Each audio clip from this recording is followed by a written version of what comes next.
My wife Lynn and I have been together for 6 years and married for 11 months.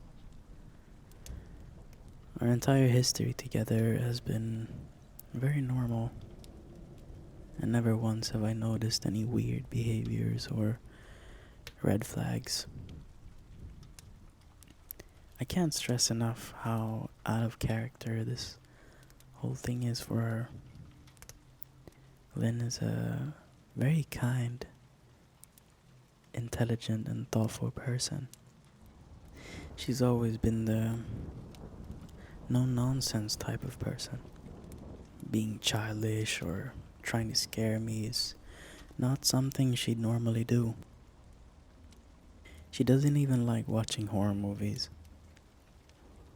When we started dating, she agreed to watch The Shining with me because she knew how much I loved horror. She was so scared that she didn't even make it through half of the movie before we had to turn it off. She isn't into anything creepy and has never been into pranks. It's just not her cup of tea, and that's fine. But that's what was so strange about this. It's just so unlike her. I should also add that she never had any mental issues, and as far as I'm aware, it doesn't run in their family. I know some people are able to hide their mental health problems, but in the 6 years we've been together, I think I'd have seen some sort of sign. 2 months ago, I was in the kitchen making myself some coffee before work. I was running a bit late that morning and knew I wouldn't be able to make it to Dunkin' Donuts for my usual morning fix. I took a sip of my coffee as I hurried down the hall towards the front door when I happened to notice Lynn peeking at me from around the corner ahead of me. I could only see her eyes and a strand of her long dark hair hanging against the wall. The rest of her body was concealed behind the corner. I nearly spilled my coffee when I saw her. I did burn the shit out of my lips. "Geez, Lynn," I said, wiping a few drops of coffee from my pants. "You scared the shit out of me." She immediately popped out of view like a little kid that had been caught. I heard her scurry off towards the living room, and by the time I got to the front door, she was out of sight. It was really weird and just totally out of character for her, like I said. But I also find it kind of funny that she was being more playful and a little less serious. I shouted that I loved her and called her a weirdo. As I shut the door behind me, I heard her laughing. Her behavior was a bit odd, but it certainly wasn't something to call a priest over. I forgot about it by the lunch, and by the time I got home, she was her normal self. I didn't bring it up, and neither did she, and life went on. The next incident happened 3 days later. It was around 2 a.m. and I had woken up to get a drink. I was standing at the kitchen island and jug of OJ in hand when I felt a strong feeling that I was being watched. For whatever reason, I looked down at the floor and saw my wife's smiling face staring back. She was peeking at me from the other side of the island, staring up at me with wide, unblinking eyes and grinning. I screamed. I'll admit it. Not out of irritation, but fear. For some reason at that moment I was scared. At the sound of my scream, Lynn scuttled backwards out of my view, her hands and feet smacking the tile floor as she hurried out of the kitchen on all fours. I didn't run after her, or even yell after her. I just stood there frozen in shock, wondering what the fuck had possessed her to do that. It took me a little longer than I'd like to admit to go back upstairs, but I eventually did. When I got to the bedroom, Lynn was lying on her side asleep, or at least pretending to be. I stood there for a while, watching her breathing to be sure she really was asleep. I had the feeling she might just jump out at me the moment I got into bed, but she didn't. I climbed into bed and she didn't even move. Her breathing was soft and deep, and I was starting to wonder if I had dreamt the whole thing. The next morning, I waited for her to come down for coffee, and after handing her a mug and kissing her cheek, I decided to ask her about it. "What was that about last night?" I asked, keeping my tone light so I didn't offend or embarrass her.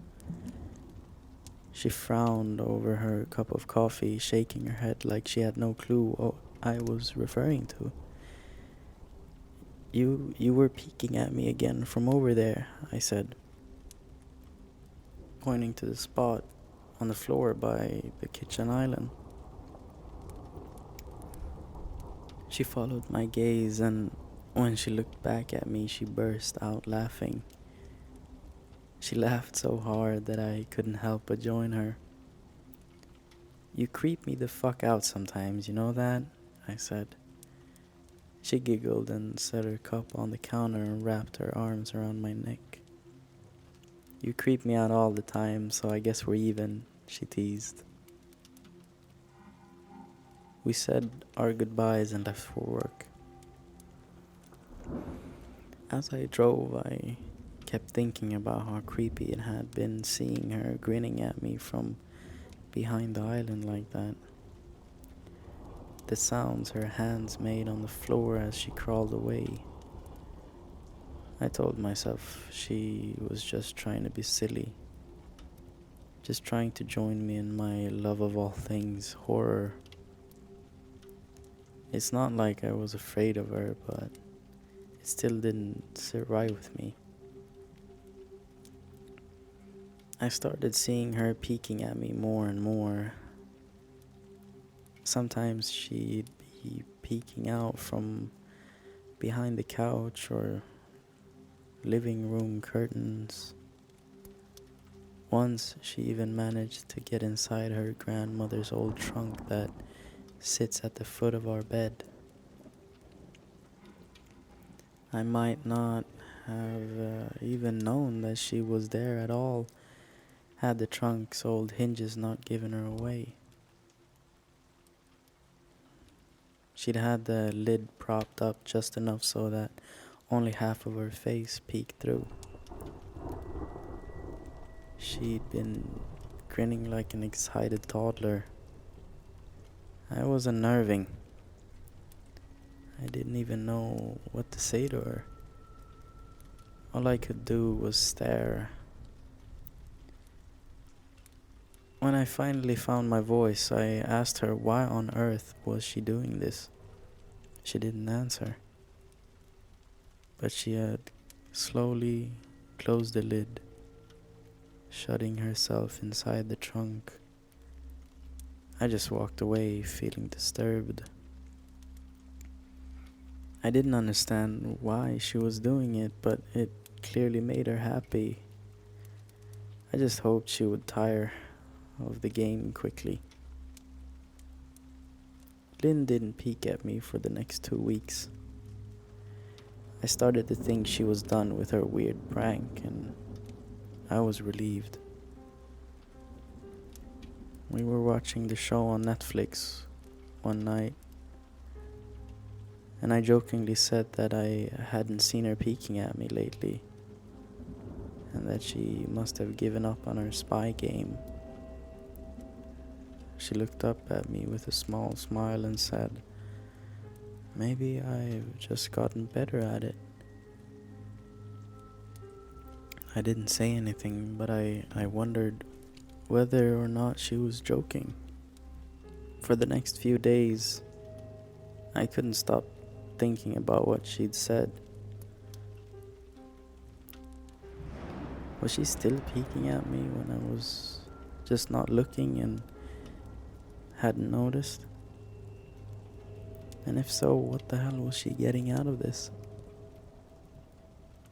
I started to feel paranoid, constantly checking whether she was watching from around the corner or behind the door. I was jumpy whenever I was home and she wasn't in full view of me. I felt stupid and a little crazy. But after a few weeks without another incident, I began to relax. I stopped checking behind furniture and walls and told myself it was just a bad memory.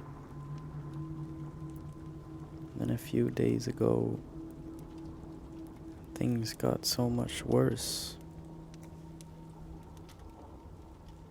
Lynn left to go to a friend's and I lounged on the couch and played a couple games on my laptop. Around 9 p.m. I hopped in the shower, and as I was washing the soap from my hair, I felt that awful feeling that I was being watched. I slowly opened my eyes and I almost had a fucking heart attack. Lynn was peeking from behind the shower curtain. Her entire head stretched into the shower, leaving just her body outside. Her long dark hair hung against the curtain, the ends dripping with water. Her mouth hung open in a terrible grin, eyes wide and red as if she hadn't blinked in a while. I screamed and jumped back against the wall. She didn't move, nor did her smile waver. Her makeup ran down her cheeks in 2 black streaks. She looked giddy and completely deranged. I was fucking terrified. We stood like that for a few moments, neither of us saying a word. Finally, after what felt like forever, she slowly pulled her head back out of the shower, and I watched her blurry figure through the curtain as she moved backwards towards the bathroom door. A second later, the bathroom door slammed shut, hard enough to rattle the mirror. I screamed again and jumped out of the shower to lock the door. I stayed inside the bathroom for over an hour. Maybe I overreacted to some of you, but joke or not, I wasn't going to put up with this crazy shit anymore. That's what I kept telling myself as I paced in my bathroom, stopping to listen at the door every few minutes. Suddenly, I heard a muffled sound, and I pressed my ear against the bathroom door, straining to listen. I couldn't hear anything, but I envisioned Lynn standing on the other side of the door, giggling at her joke. I felt a surge of anger. I was beyond pissed at being made to feel scared in my own house, and made to hide in the bathroom for an hour. All for what? Some joke? If it was a joke, it was an awful one. What the fuck, Lynn? I snapped. This shit is getting really fucking annoying. I waited for her to apologize or to call me a jerk, but instead I heard a faint moan, so quiet I wondered if I heard it at all, and then complete silence. "Lynn?" I called out, not able to even hide the shakiness in my voice. I got no response, just my own heavy breathing. "I swear to God, just fucking stop it," I yelled, pounding my fist on the door. I waited for her to cuss me out, something I would expect from me talking to her like that. I never screamed at her before. But there was nothing. Just the occasional drip from the shower head. I won't deny that I was scared. Too afraid to open the damn door and face my own wife. I waited another 30 minutes or so, which feels like a fucking lifetime when you're scared. Finally, I decided I wasn't going to spend the night hiding in my bathroom, so I got down on my knees and peered under the door. I almost expected to see her face peeking back at me, but thankfully I didn't. I could see straight down the hallway to the top of the stairs, but no Lynn. I didn't know if I should be happy about that or not. I looked for a few minutes, waiting to see her head pop up over the step, but it never came.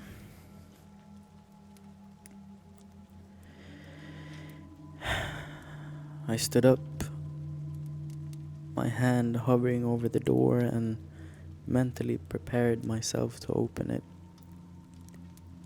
I slowly turned the lock with shaky fingers and was about to yank it open when I heard a sound that still makes me feel nauseous when I think about it. A moan. Louder than before. But this time I was able to tell just where it was coming from. I turned my head to the closet door as if in slow motion, and locked eyes with my wife, who was peeking out at me from the slight gap. Her eyes were still wide as ever, and her mouth was hanging open in the most grotesque gaping smile I'd ever seen. I didn't even scream. I was too scared for even that.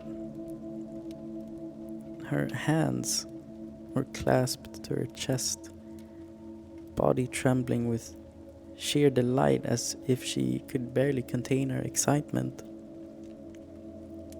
A short, raspy moan bubbled up from her throat, deep and raw, sending a shiver through my entire body. Somehow I found the ability to pull the bathroom door open and ran as fast as I could all the way down the steps, snagging my keys and phone from the table in the living room before running outside to my car. I could hear her shrill laughter behind me, but I didn't hear her getting closer. I didn't bother shutting the front door. I drove away from the house faster than I legally should have, shivering the entire time. Either from fear or the cold, maybe a little of both. I hadn't grabbed a coat or even a pair of shoes. I was still in my boxers and my hair was still damp. I drove straight to my brother Chris's house about 40 minutes away, ignoring any or every call and text I got. I didn't check my phone until I was safely parked in my brother's driveway. Lynn had called me 4 times and sent a flurry of texts, all wondering where I had gone and why I left like that. I threw my phone at the dash in a rage, furious at her nonchalant attitude. My brother and his wife were surprised to see me, especially dressed in just a pair of boxers, but told me to stay as long as I needed. Chris lent me some clothes and asked me what happened. I told him Lynn and I had a fight, but didn't get into the details. I didn't want him to think I was overreacting, leaving my wife over a prank, even if it was a strange one. I mean, hadn't I encouraged her for years to lighten up instead of being so serious all the time? I had wanted her to relax and loosen up, but this was definitely not what I had in mind. I tried to sleep on the sofa, but my brain wouldn't let me sleep.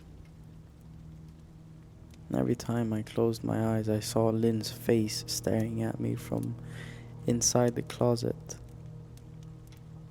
Knowing she'd been in there with me the entire time made my skin crawl. She had never left the fucking bathroom at all.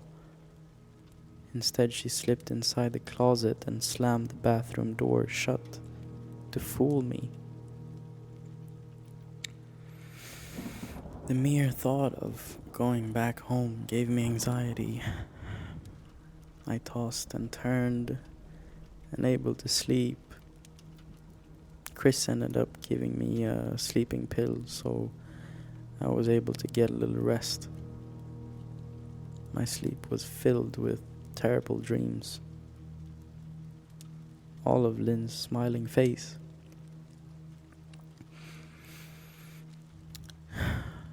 I woke up just as the sun started to rise. My sore body ached from the sofa and I felt drained. I knew I had to call Lynn at some point, but I didn't know what to say to her. I wouldn't be going home unless she gave me some kind of indication she'd never do any more crazy, creepy shit. I just wanted my wife back. Her normal, serious self never looked so good to me.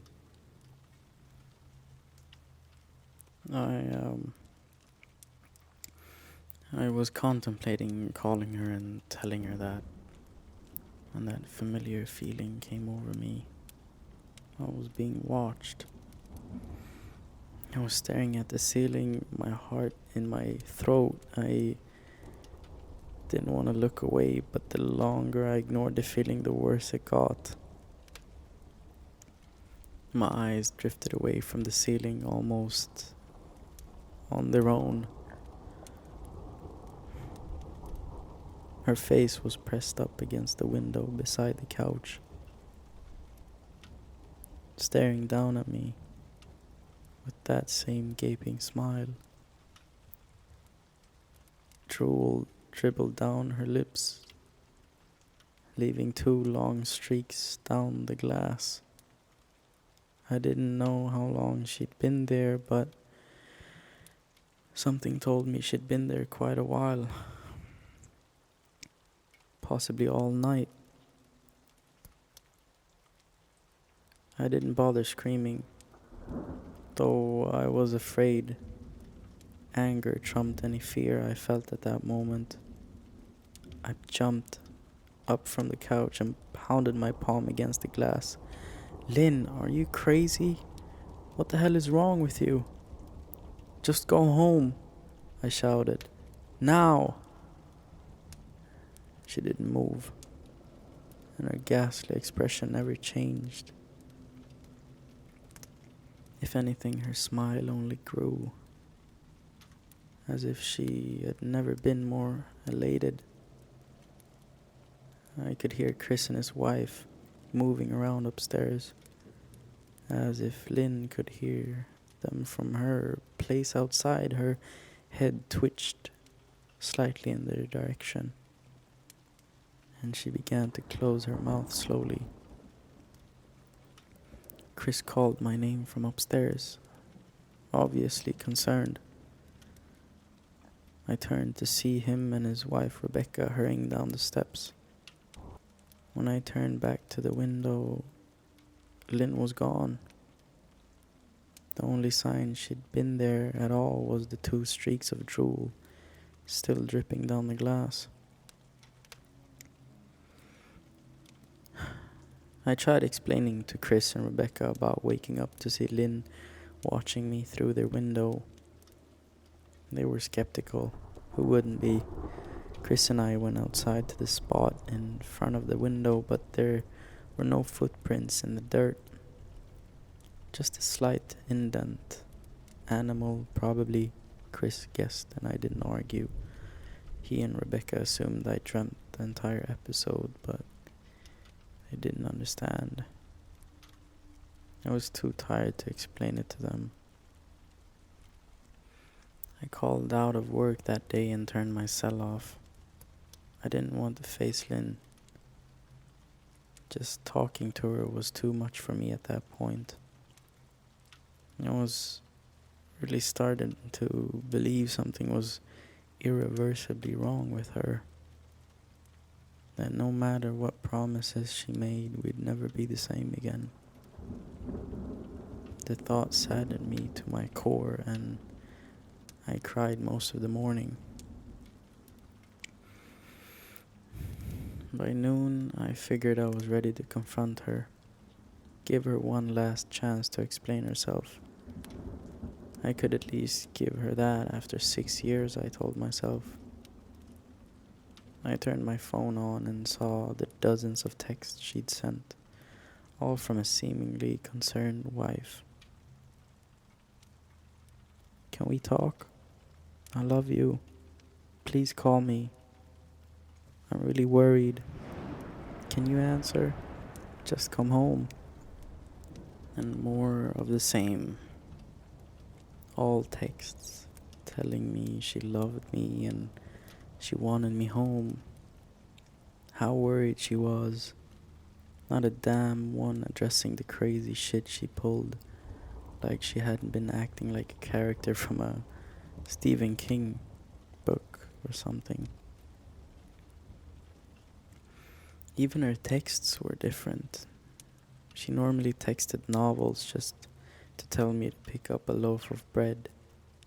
You'd think she'd have more to say to me after her bizarre shenanigans. I know it probably seems childish to some of you who are miles away from this situation. But if you saw the way Lynn had looked at me, how she scampered away on all fours like some wild animal, grinning at me from inside the closet like a lunatic, then I think you'd find my reaction was warranted. I ended up staying with Chris and Rebecca for another night. I didn't wake up yesterday until afternoon, and thankfully I didn't see Lynn's face watching me through the window. I don't want to pry because it's not my place. But is this fight something that can be mended? Rebecca asked.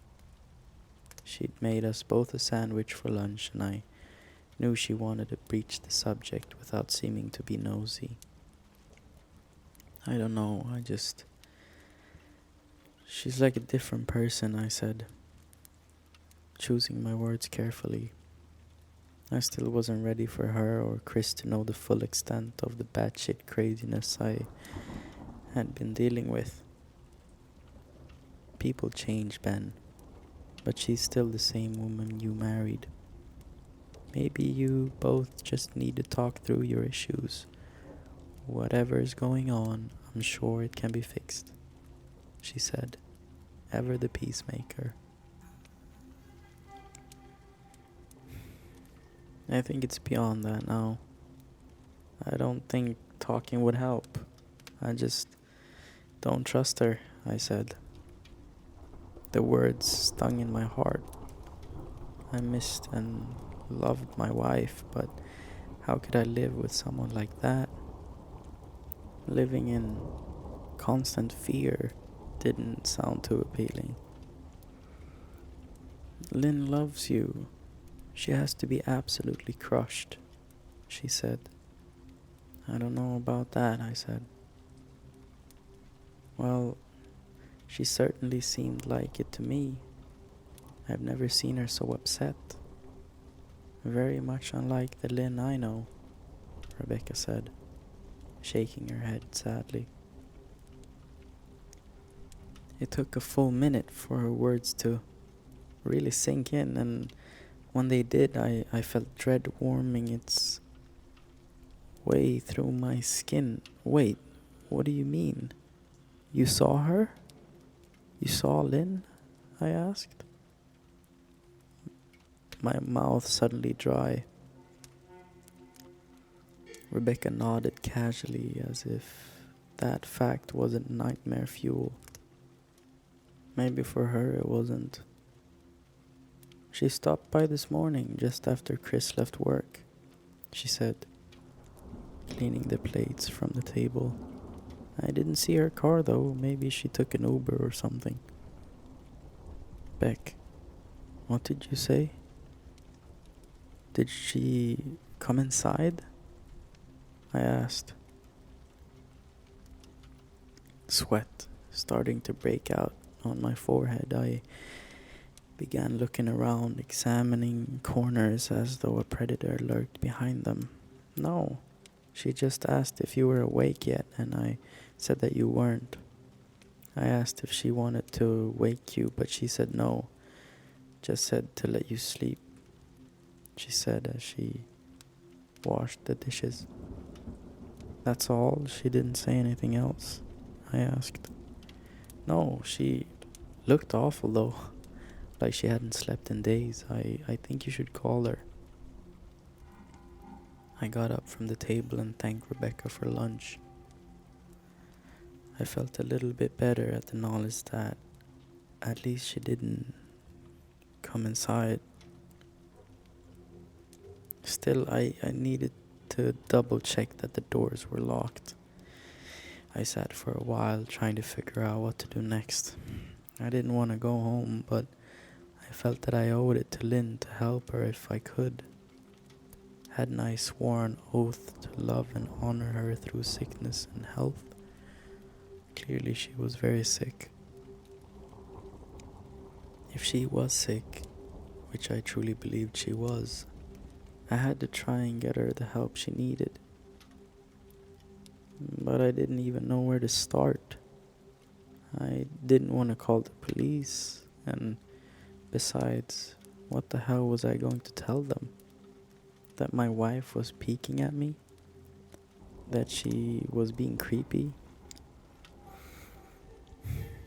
As bizarre as she'd been, she still hadn't committed any crime. Not yet, anyway. The police would have probably said that I was overreacting, but this wasn't some prank. It just felt wrong. Dangerous even. Like something sinister lurked beneath her smile.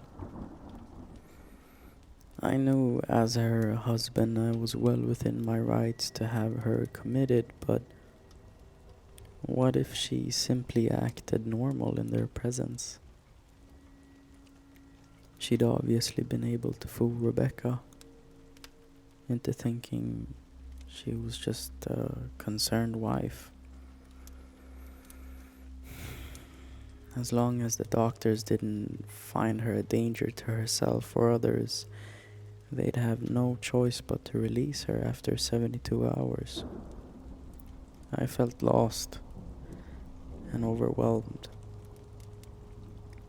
So I did what any husband in my position would do. I called her mother. I didn't want to, believe me. Her mother, Marianne, and I were never on the best terms. We'd never fought or anything like that. She just wasn't a very warm person, and wasn't really easy to get along with, you know? She hardly ever smiled, and when she did, only her lips would move into a thin-lipped smile, leaving her eyes as blank as before. She gave off this aura that felt like she was permanently on the offensive. I'd only met her twice, and both times were for such short visits. I got the impression she didn't approve of me for her daughter. Lynn always ushered us out quickly, as she didn't want me to feel uncomfortable, which I was grateful for. Being in her mother's company felt almost unbearable, like walking on glass. I was glad when we moved 3 states away so we didn't have to see her often. I was happy to avoid the woman, but I needed her help. I really didn't want to talk to her at all, but I had to talk to someone, and someone who knew Lynn better than I did. So I grit my teeth and I did what I had to do. "Yes?" she answered, already sounding irritated. "Marianne, it's me, Ben. Do you have a minute to talk?" I asked. I could hear her cluck her tongue in irritation. "I'm in the middle of writing some checks, but if you insist, I suppose I can spare a moment. What is it that you want to discuss, Benjamin?" she said coolly. "It's about Lynn. She's been acting strangely, and I was wondering if you had any idea whether there was something." I was quickly interrupted. It's a bit difficult to follow your rambling, Benjamin. What is it that you want from me?" she asked. I could almost see her standing there in her thin sweater and slacks, tapping her fingernails impatiently on the table. I wanted to know if you'd ever noticed any odd behavior, or possibly any mental health issues, I asked. There was a long, uncomfortable pause that I couldn't tell was because she was thinking or something else. Finally, after a few seconds, she spoke. "I'm not sure if this is one of your jokes, Benjamin, but if so, I don't find the humor in it. Now, I do have business to attend to, as I've said, so if you don't mind," she said, but I cut her off before she could get rid of me. "Marianne, this is not a joke. I'm sincerely concerned about Lynn's mental health. Her behavior has been very erratic lately. I'm very worried about her, and I figured as her mother you should be as well," I said, my frustration evident in my voice. "If you're truly concerned, then I suggest you get the health professionals involved. I don't know what you expect of me," she snapped. I could tell she was seconds away from hanging up, and for some reason I was desperate not to let her. I had the feeling that she knew a lot more than she was letting on. "Please, if not for me, do it for Lynn," I tried.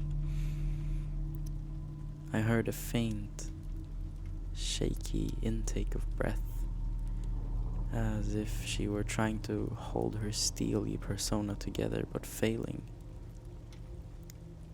"Marianne, what's wrong?" I started. "Benjamin, I don't know what to tell you. My only advice would be to seek professional help. Do not call here again. Goodbye."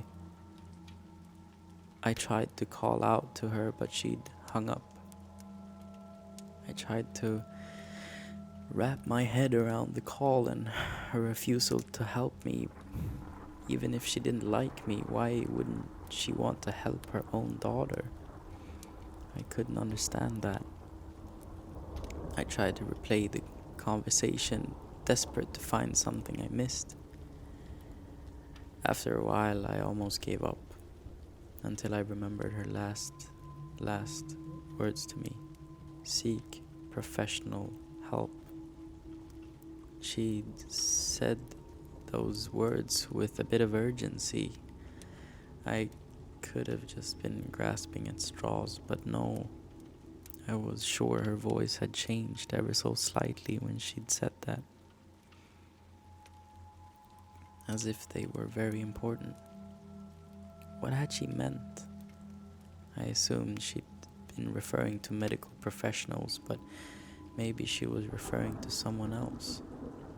Someone that she didn't for some reason feel comfortable saying directly, or maybe I was just desperate. I waited for Chris to get home, and after a very long and exhausting conversation with him and Rebecca, I convinced them that Lynn truly needed psychiatric help. I didn't tell them everything. I wasn't prepared to go into that yet.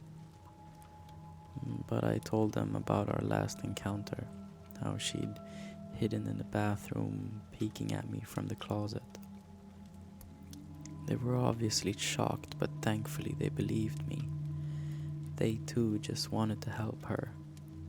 Still, they didn't think it was all that serious. Weird, but maybe not dangerous. They just kept saying that Lynn had been playing some kind of weird joke, maybe for YouTube, Rebecca offered, if only half-heartedly. Chris didn't think we should involve the police just yet. He offered instead to go with me, and I readily accepted.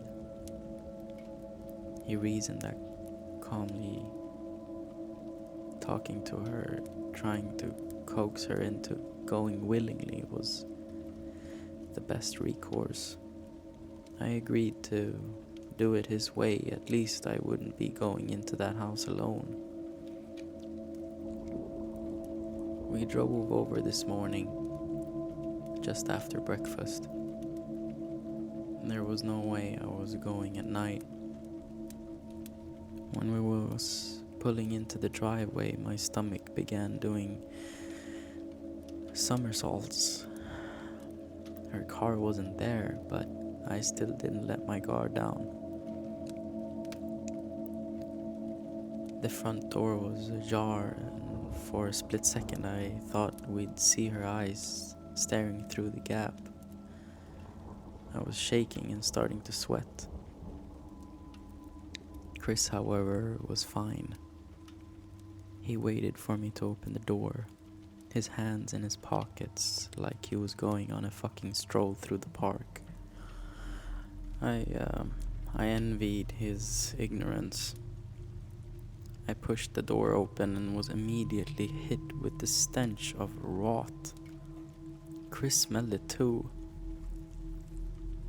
And he walked in the house behind me with his nose scrunched up. "What do you guys use to clean the floors around here? Shit," Chris mumbled. "Shut up," I said, my eyes darting around for any signs of Lynn. The house was deadly quiet and dark despite being 10 in the morning. All the curtains were closed up tight, refusing to allow any sunlight inside. If I hadn't left it just 2 days prior, I'd have thought the house to be abandoned. We moved through each room, carefully checking any place that she might hide, occasionally calling her name.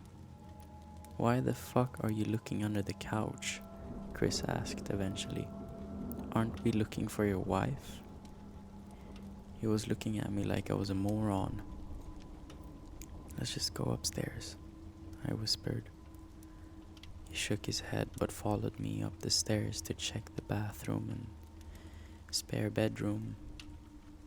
On the way up, my shoes crunched over pieces of glass that looked to be littered over a few steps.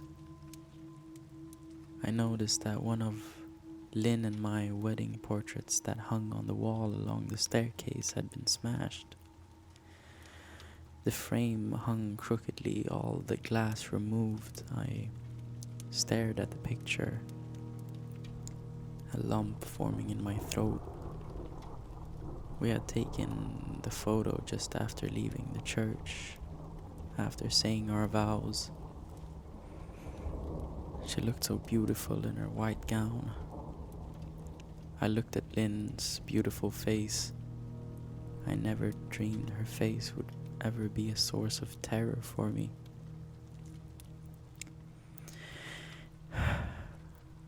We climbed the rest of the steps and checked the spare bedroom, but it looked completely untouched. I was hesitant to go into the bathroom, my fear from that night coming back to me all at once. Chris noticed and offered to go in by himself, but I couldn't let him do that. So we walked in together, checking the closet and the shower. The bathroom looked as if it hadn't been touched since the night I left. "I don't think she's here, Ben. Why don't you pack some clothes and we'll try coming back tomorrow or something," Chris said. I nodded and went into our bedroom and shoved some clothes into a duffel bag. When I checked inside our closet, I came across the source of the smell and gagged. Chris took one look and lost all color in his face. He had to go stand by the stairs to get away from the sight and smell. I gazed down in shock at what lay inside my bedroom closet. Soaking into the rug were at least a dozen eyeballs, all carefully laid out in pairs. Some were as large as a quarter, while others were as tiny as a marble. I stared down at the eyes she'd collected from small animals, and I wondered how she'd gotten them, and shuddered at the thought. Man, I thought I had it bad with Becca's shoe addiction.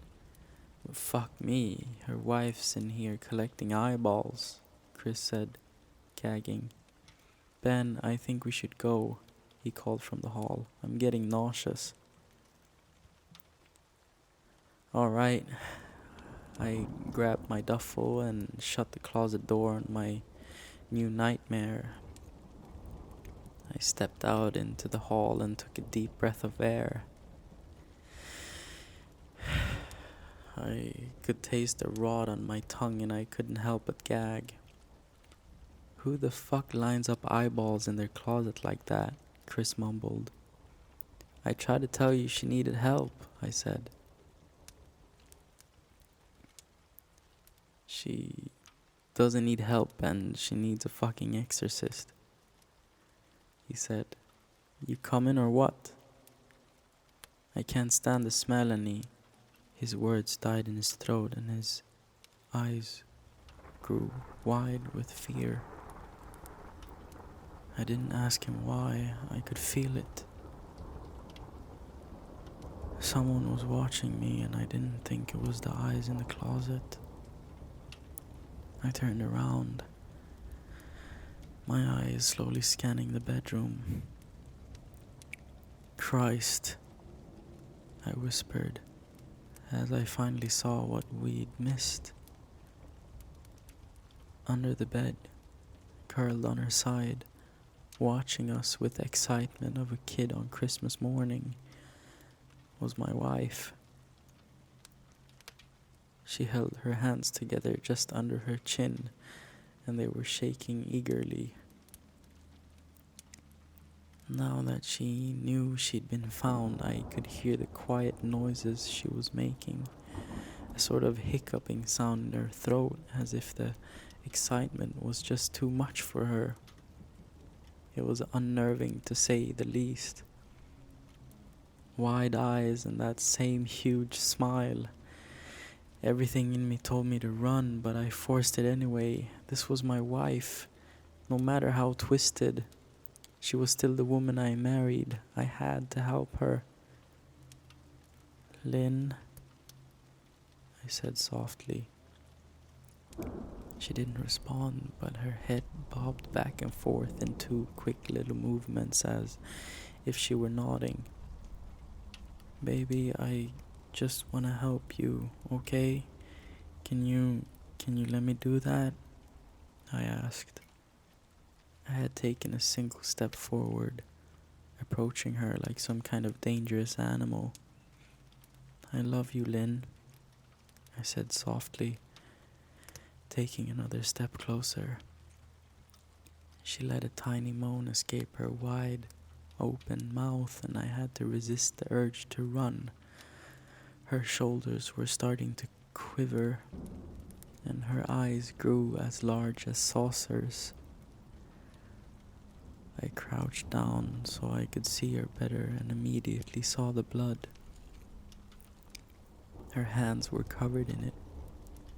They trembled more the closer I got, as if she was barely able to contain herself.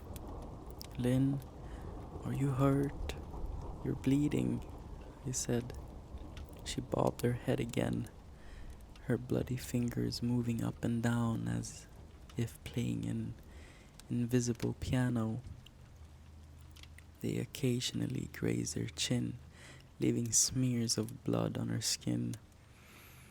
I wanted to recoil in disgust. The smell that was coming off of her was revolting.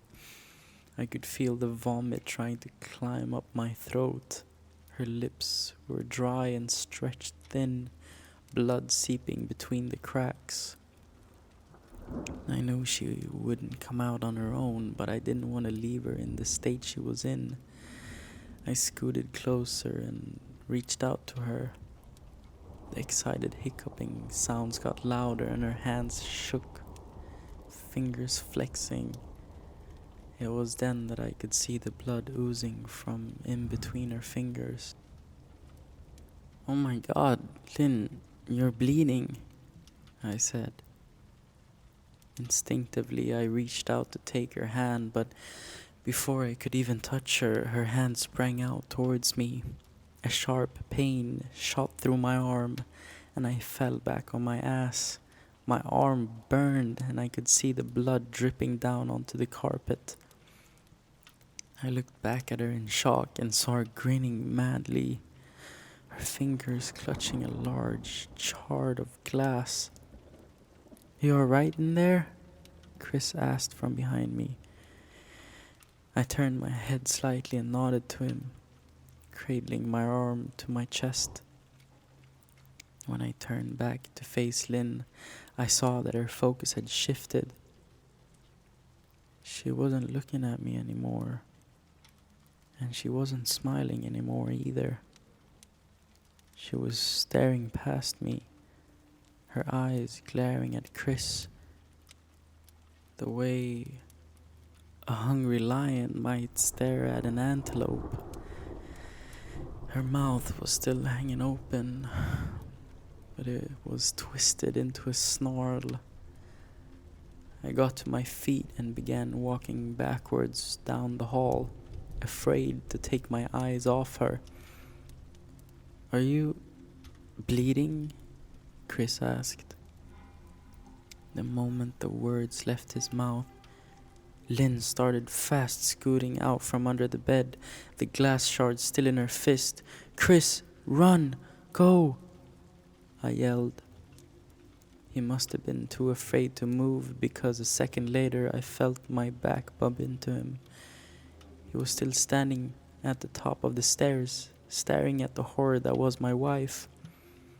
Lynn had crawled completely out of under the bed and stood in the bedroom doorway, her face twisted in rage. Her whole body was visibly tense. Blood ran down her fingers and onto the floor. Jesus, Lynn, Chris said. You playing hide and seek? I reached back and pushed him towards the steps. "Move your ass, Chris," I said as quietly but firmly as I could. Lynn bobbed her head in fast, sharp motions and began to grin, stretching her mouth open wider and wider so that her chin seemed to touch her chest. I heard Chris mutter a prayer and then he was running down the stairs. I stood at the top of the steps, stuck between the love for a woman who clearly needed serious help and self-preservation. "I only want to help," I said, choking back tears. Her eyes focused on me once again, and as she slowly lifted the glass, holding it out in front of me. And then she started sprinting towards me, grinning with the utter excitement. Thankfully, my body took over and I flew down the stairs, skipping 2 or 3 at a time.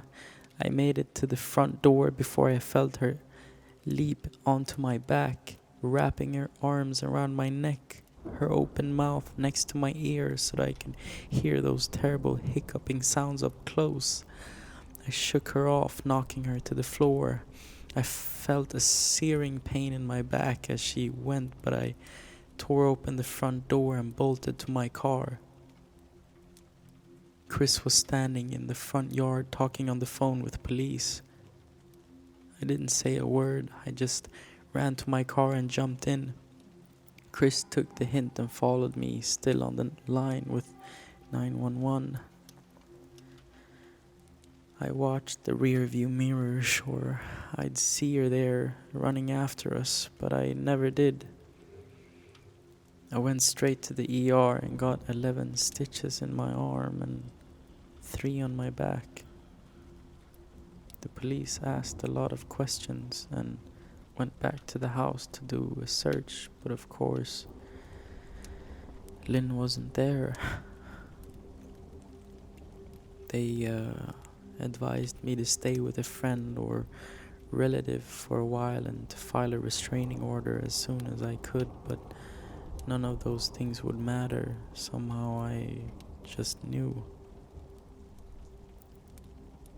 I dropped Chris off at home and went to a motel an hour away. I wanted to put as much distance between me and Lynn as I could. This is where I've been for the last 4 hours. I thought maybe the police would find her, maybe they'd get her the help she desperately needs. But now, I don't think so. Because 40 minutes ago, I got a text from an unknown number. Just 3 words. "I found you."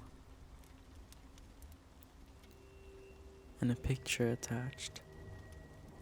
The picture was dark and grainy, but I instantly knew what it was. There was no mistaking my wife's eye. I started typing this out immediately after.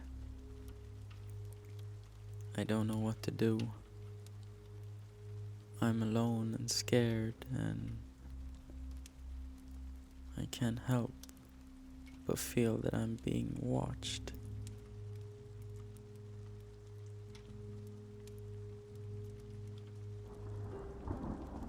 Thank you for listening to this story. This is Scary Whispers. Holy shit, this story was fucking crazy.